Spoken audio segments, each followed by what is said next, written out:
અમદાવાદનો બહુચર્ચિત ખ્યાતિ હોસ્પિટલ કાંડ અને મામલે જેલની બહાર આવવા મુખ્ય આરોપી કાર્તિક પટેલના હવે હવાતિયા જોવા મળી રહ્યા છે। હોસ્પિટલના સંચાલક કાર્તિક પટેલે નિયમિત જામીન માટે અરજી કરી હતી। પ્રિન્સિપાલ ડિસ્ટ્રિક્ટ એન્ડ સેશન કોર્ટની અંદર આ અરજી કરવામાં આવી। તપાસ એજન્સીએ તપાસ પૂર્ણ કરી અહીં ચાર્જશીટ દાખલ કરી છે।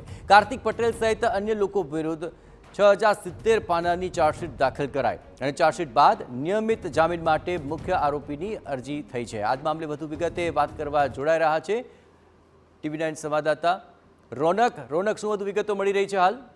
જય, જે પ્રકારની વિગતો સામે આવી હતી જેમાં ખ્યાતિ હોસ્પિટલ દ્વારા જે સમગ્ર કૌભાંડ આચરવામાં આવતું હતું અને જે આસપાસના ગ્રામ્ય વિસ્તારોના લોકોને ભોળવીને હોસ્પિટલ બોલાવીને જે ખોટા ઓપરેશનો છે તે કરવામાં આવતા હતા અને આ જ ઘટના દરમિયાન જે બે નિર્દોષ લોકોએ પોતાના જીવ ગુમાવવાનો વારો આવ્યો હતો। ત્યારબાદ રાજ્ય સરકારે જે તપાસની આદેશ આપ્યા હતા અને જે તપાસ એજન્સી દ્વારા વિવિધ જે તપાસ કરવામાં આવીને સમગ્ર કેસમાં કેટલાક લોકો છે તેની ધરપકડ કરવામાં આવી હતી। જે પૈકી જે હોસ્પિટલના સંચાલક અને મુખ્ય આરોપી કાર્તિક પટેલ છે તેની પણ આ સમગ્ર મામલે ધરપકડ છે તે થઈ હતી।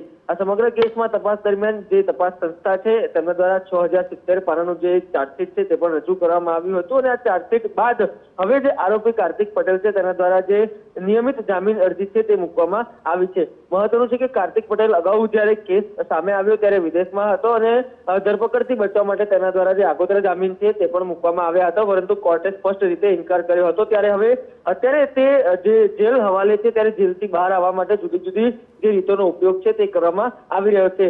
આગામી દિવસોમાં જે સરકાર પક્ષે પણ સોગંદનામું છે તે દાખલ કરવામાં આવશે અને ત્યારબાદ વિગતવાર સુનાવણી છે તે દાખલ થશે, પરંતુ જેલ બહાર આવવા માટે જે આ કુખ્યાત આરોપીઓ છે તેમના દ્વારા જે હવાતિયા છે તે કરવામાં આવી રહ્યા છે। બિલકુલ, આભાર રોનક। તમામ ગતિવિધિઓ પર આપ નજર રાખજો। તો હાલ બહુચર્ચિત આ ખ્યાતિ હોસ્પિટલ કાંડ મામલે એક નિયમિત જામીનની અરજી થઈ છે। જોવાનું રહેશે આ સમગ્ર મામલે હવે શું વળાંક આવે છે।